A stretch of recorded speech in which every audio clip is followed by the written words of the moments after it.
How's it going, my friends? We're back and we're ready to save Britain, but in order to do this we need to be high energy, we need to be exciting, and we need to piss off the right people. As you already know, Britain is in decline, mass immigration is soaring, and the people in charge simply do not care. But we're going to change this, trust the plan. In this video I'm going to lay out 5 red pills to swallow, 5 things that if we want to save our country, the right needs to stop doing. If you see yourself relating to any of what I'm about to say, don't worry, you still have time to redeem yourself and we can still save Britain and who knows, maybe even the rest of the West if we have time. First of all, stop using leftist identity politics to own the libs. They don't hate Margaret Thatcher because she's a woman, they don't hate Rishi Sunak because he's brown.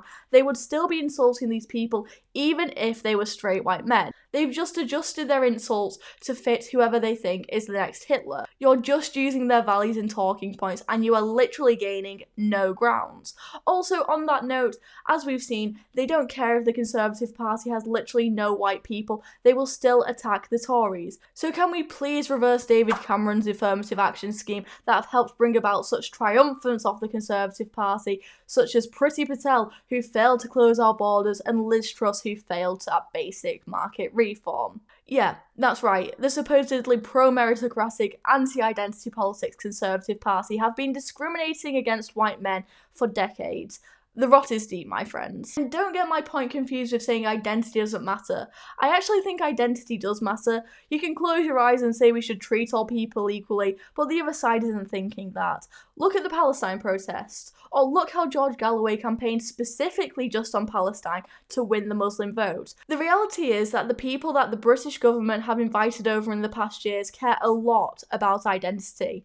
It's a fact. So while you're going around saying identity politics doesn't matter and ignoring your own identity, you're making it a lot easier for the other side to attack you. And also, controversially, I think we should be proud of our identity. Do you understand how cool it would be when a leftist attacks you for being a white man, instead of going, no, ignore identity politics? Instead you go, yeah, I am proud of my ancestry and what my country has achieved. I guess that requires too much self-reflection and time to actually read and learn about your own history, so that's why it's easy just to call out identity politics. And don't get me wrong, it will be hard. You're into Waterstones and it's hard to find a book about British history and British values that isn't hateful towards Britain. But don't worry, this is why I'm here to make it easier for you. Subscribe to my YouTube, subscribe to my Substack, and follow me on Twitter, where I will be helping you on your, I guess, intellectual journey and help you find some actually cool right-wing books. On a similar note, my second point is to stop just pointing out how hypocritical the left are.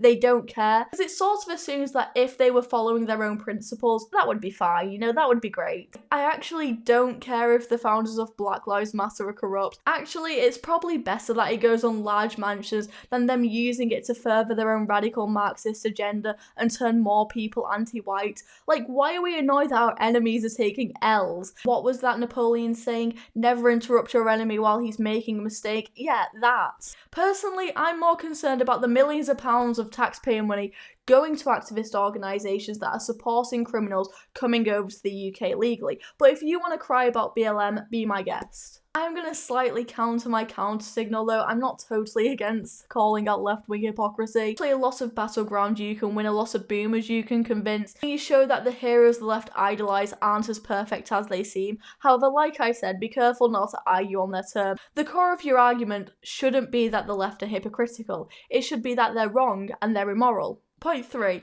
Stop simping for the Conservative Party, even the supposedly based politicians. Like I say to my girlfriends when their boyfriends don't care, if they wanted to, they would. And they haven't. I know it's a cliche to say, but what have they actually achieved while being in government for over a decade? I remember at NatCon when Suella Braverman gave a powerful speech about stopping the boats, but I couldn't take it seriously. Like, dude, you're in power. You have the power to do something about it. Why haven't you? Who are you rallying against? Yourself? And if you're a young Conservative and you spend your days campaigning for the Tories and acting like a Tory mouthpiece, you are wasting your time, my friend. You're wasting your time on a party that doesn't care about you. It's embarrassing. Stop it. Realistically, there are probably better things you can do with your time than being canvassing fodder.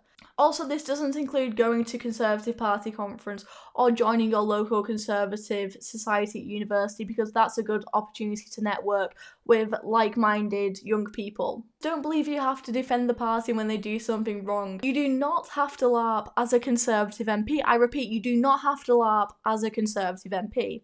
Also, side note, politics outside of parliamentary politics is just so much more exciting. Like, oh no, this party leader said a woman is an adult human female while proposing no legislation or policy that would actually make it law. Forget that. I want radicalism, I want regime change, and I want to strike a hammer through the system. That's exciting. Point 4. Stop believing there's a battle of ideas. There is no battle of ideas. It's a war over institutions, and we have already lost. The left has captured pretty much everything: the civil service, academia, the army, the NHS, and pretty much everything else, even the supposedly conservative government. Everyone hasn't just magically become woke overnight. The establishment has literally been promoting this for decades. It's just been getting progressively worse. It's not going to change regardless of how many conversations we have. Ben Shapiro can destroy as many leftists as he wants, but it's not going to change anything. The system is against us, and unless we change that system, we're going to be at a disadvantage. Point 5. It may be over, but we will be so back. Hands up if you've had a Peter Hitchens Anglo-Doomer phase.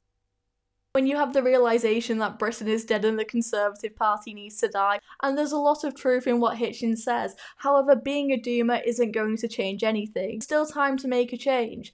People are starting to wake up, in particular young people. It's important to recognise how bad it is, while still being optimistic that there's a better future. But it's not going to change unless you spend time educating yourself. I know the phrase educating yourself has been rude by dismissive, patronising leftists, however there is some truth to it. Spend some time reading. I have a list of books on my Substack, cough cough, check it out. Another thing, look after yourself. Read How to Win Friends and Influence People if you have to.